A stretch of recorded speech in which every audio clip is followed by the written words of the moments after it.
The Alchemist, by H.P. Lovecraft, published 1916.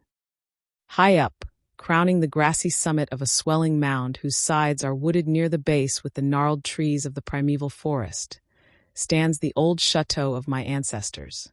For centuries its lofty battlements have frowned down upon the wild and rugged countryside about, serving as a home and stronghold for the proud house whose honored line is older even than the moss-grown castle walls. These ancient turrets, stained by the storms of generations and crumbling under the slow yet mighty pressure of time, formed in the ages of feudalism one of the most dreaded and formidable fortresses in all France. From its machicolated parapets and mounted battlements barons, counts, and even kings had been defied, yet never had its spacious halls resounded to the footsteps of the invader. But since those glorious years all is changed. A poverty but little above the level of dire want, together with a pride of name that forbids its alleviation by the pursuits of commercial life, have prevented the scions of our line from maintaining their estates in pristine splendor. And the falling stones of the walls, the overgrown vegetation in the parks, the dry and dusty moat, the ill-paved courtyards and toppling towers without, as well as the sagging floors, the worm-eaten wainscots, and the faded tapestries within, all tell a gloomy tale of fallen grandeur. As the ages passed, first one, then another of the four great turrets were left to ruin, until at last but a single tower housed the sadly reduced descendants of the once mighty lords of the estate. It was in one of the vast and gloomy chambers of this remaining tower that I, Antoine, last of the unhappy and accursed Counts de C, first saw the light of day, 90 long years ago. Within these walls, and amongst the dark and shadowy forests, the wild ravines and grottos of the hillside below, were spent the first years of my troubled life. My parents I never knew. My father had been killed at the age of 32, a month before I was born, by the fall of a stone somehow dislodged from one of the deserted parapets of the castle. And my mother having died at my birth, my care and education devolved solely upon one remaining servitor, an old and trusted man of considerable intelligence, whose name I remember as Pierre. I was an only child, and the lack of companionship which this fact entailed upon me was augmented by the strange care exercised by my aged guardian in excluding me from the society of the peasant children whose abodes were scattered here and there upon the plains that surround the base of the hill. At the time, Pierre said that this restriction was imposed upon me because my noble birth placed me above association with such plebeian company. Now I know that its real object was to keep from my ears the idle tales of the dread curse upon our line, that were nightly told and magnified by the simple tenantry as they conversed in hushed accents in the glow of their cottage hearths. Thus isolated and thrown upon my own resources, I spent the hours of my childhood in poring over the ancient tomes that filled the shadow-haunted library of the chateau, and in roaming without aim or purpose through the perpetual dusk of the spectral wood that clothes the side of the hill near its foot. It was perhaps an effect of such surroundings that my mind early acquired a shade of melancholy. Those studies and pursuits which partake of the dark and occult in nature most strongly claimed my attention. Of my own race I was permitted to learn singularly little, yet what small knowledge of it I was able to gain seemed to depress me much. Perhaps it was at first only the manifest reluctance of my old preceptor to discuss with me my paternal ancestry that gave rise to the terror which I ever felt at the mention of my great house. Yet as I grew out of childhood, I was able to piece together disconnected fragments of discourse, let slip from the unwilling tongue which had begun to falter in approaching senility, that had a sort of relation to a certain circumstance which I had always deemed strange, but which now became dimly terrible. The circumstance to which I allude is the early age at which all the Counts of my line had met their end. Whilst I had hitherto considered this but a natural attribute of a family of short-lived men, I afterward pondered long upon these premature deaths, and began to connect them with the wanderings of the old man, who often spoke of a curse which for centuries had prevented the lives of the holders of my title from much exceeding the span of 32 years. Upon my 21st birthday, the aged Pierre gave to me a family document which he said had for many generations been handed down from father to son and continued by each possessor. Its contents were of the most startling nature, and its perusal confirmed the gravest of my apprehensions. At this time, my belief in the supernatural was firm and deep-seated, else I should have dismissed with scorn the incredible narrative unfolded before my eyes. The paper carried me back to the days of the 13th century, when the old castle in which I sat had been a feared and impregnable fortress. It told of a certain ancient man who had once dwelt on our estates, a person of no small accomplishments, though little above the rank of peasant. By name Michel, usually designated by the surname of Mauvais, the evil, on account of his sinister reputation. He had studied beyond the custom of his kind, seeking such things as the philosopher's stone or the elixir of eternal life, and was reputed wise in the terrible secrets of black magic and alchemy.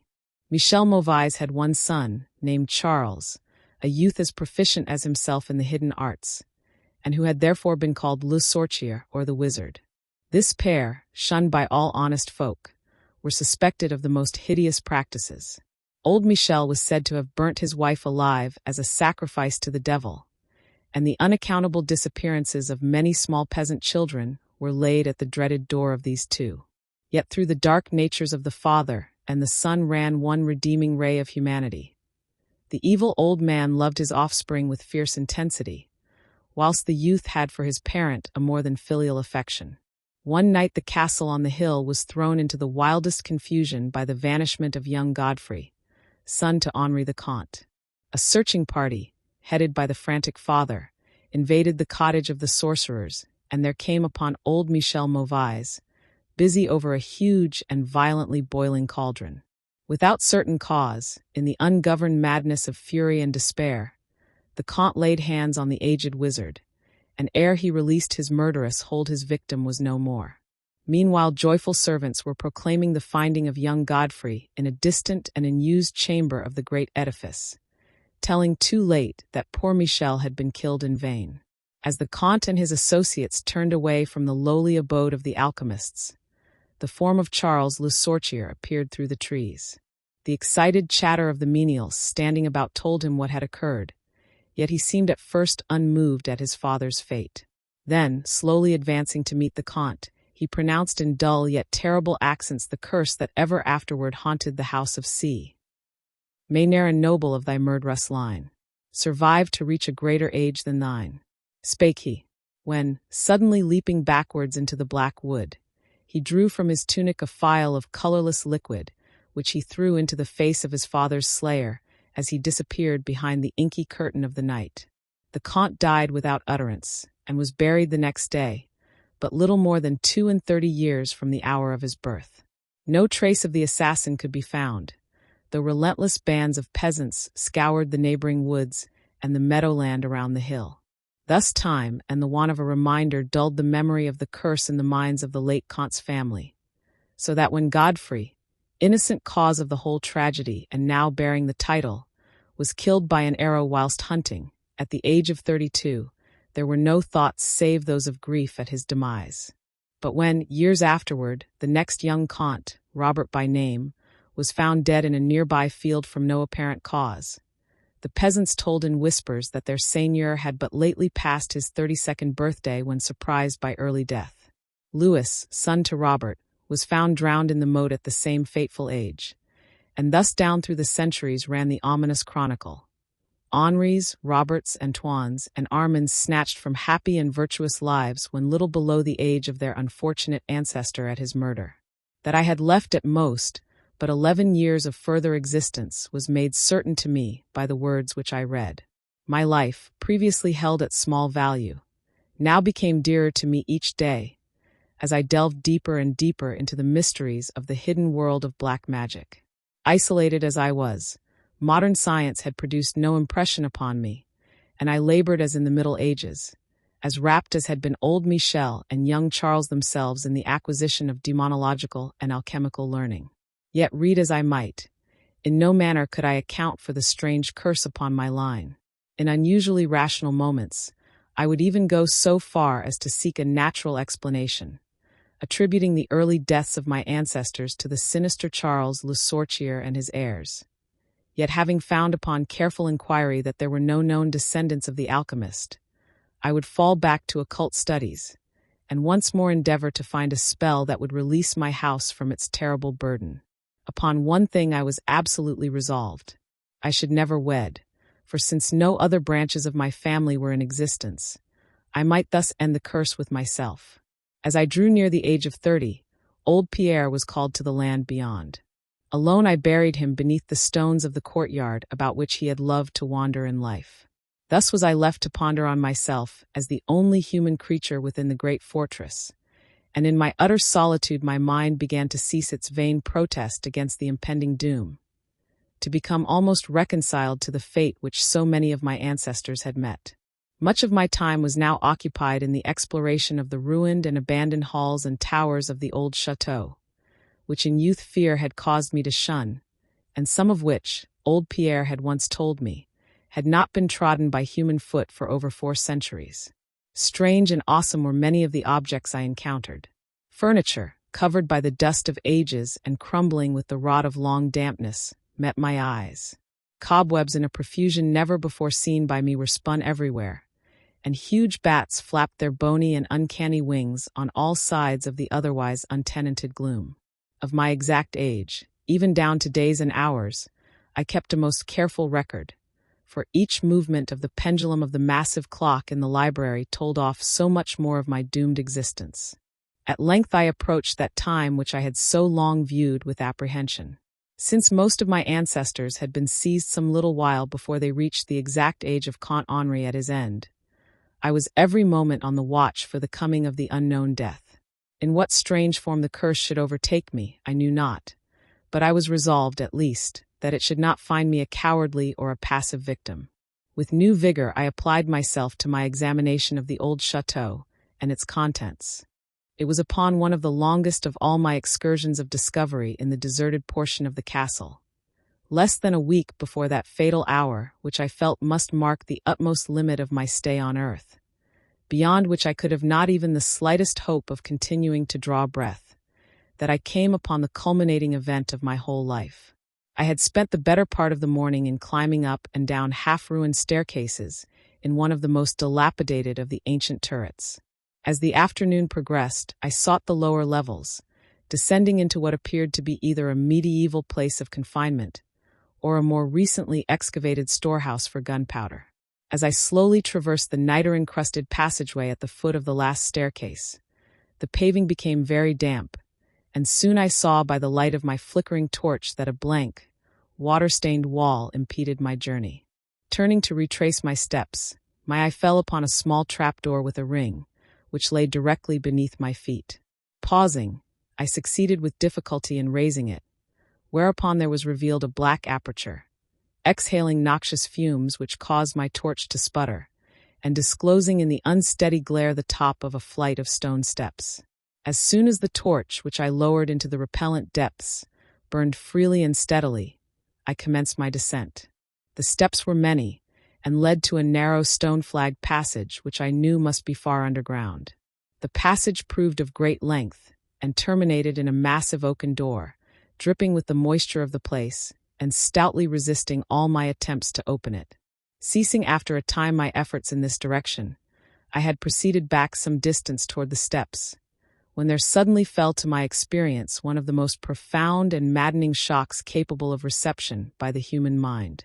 Without warning, I heard the heavy door behind me creak slowly open upon its rusted hinges. My immediate sensations are incapable of analysis. To be confronted in a place as thoroughly deserted as I had deemed the old castle with evidence of the presence of man or spirit, produced in my brain a horror of the most acute description. When at last I turned and faced the seat of the sound, my eyes must have started from their orbits at the sight that they beheld. There in the ancient Gothic doorway stood a human figure. It was that of a man clad in a skullcap and long medieval tunic of dark color.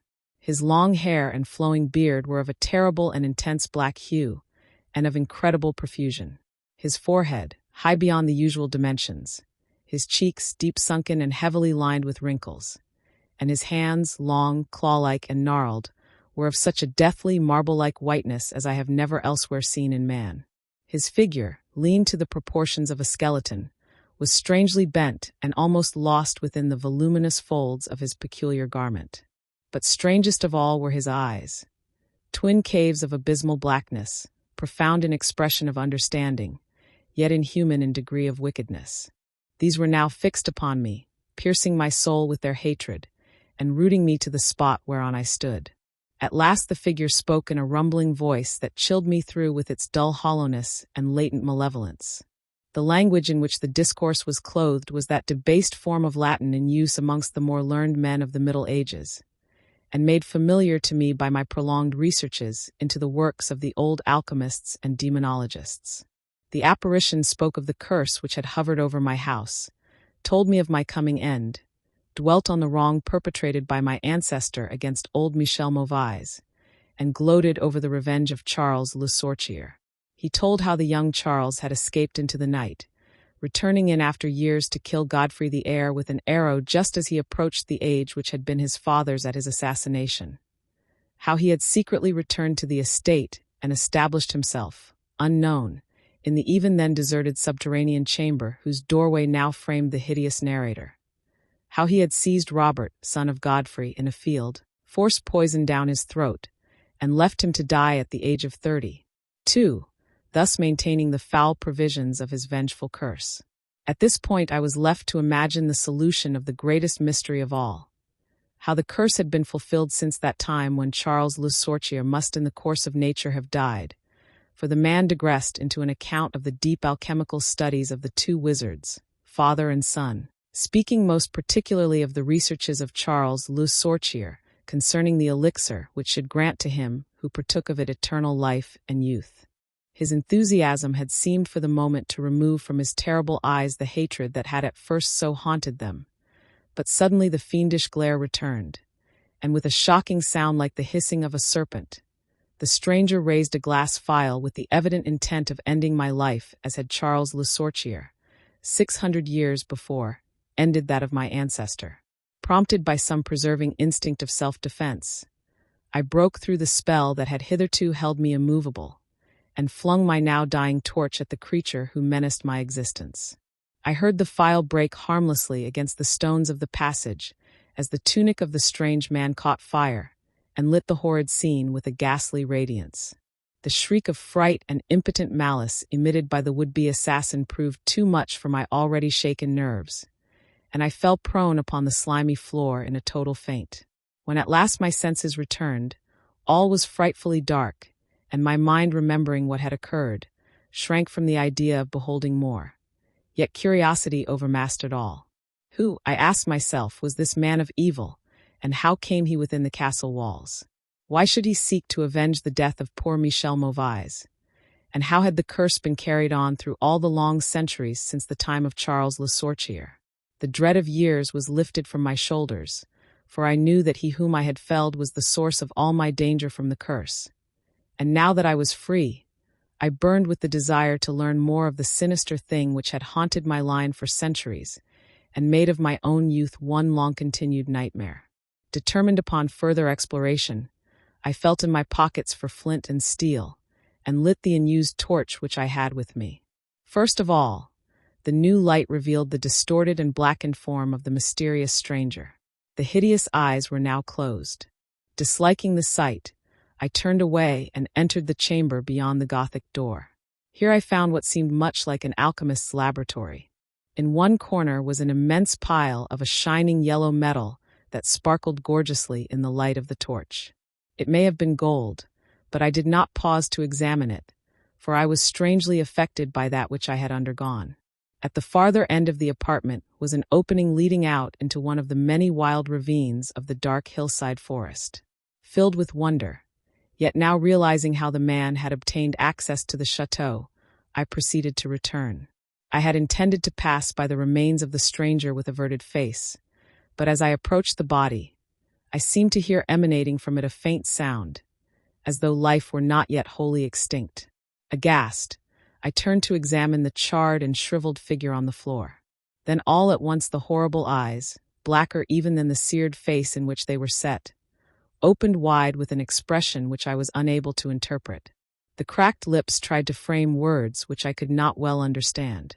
Once I caught the name of Charles Le Sorcier, and again I fancied that the words years and curse issued from the twisted mouth. Still I was at a loss to gather the purport of his disconnected speech. At my evident ignorance of his meaning, the pitchy eyes once more flashed malevolently at me, until, helpless as I saw my opponent to be, I trembled as I watched him. Suddenly the wretch, animated with his last burst of strength, raised his hideous head from the damp and sunken pavement. Then, as I remained paralyzed with fear, he found his voice and in his dying breath screamed forth those words which have ever afterward haunted my days and my nights. "Fool," he shrieked, "can you not guess my secret? Have you no brain whereby you may recognize the will which has through 6 long centuries fulfilled the dreadful curse upon your house? Have I not told you of the great elixir of eternal life? Know you not how the secret of alchemy was solved? I tell you it is I, that have lived for 600 years to maintain my revenge. For I am Charles le Sorcier.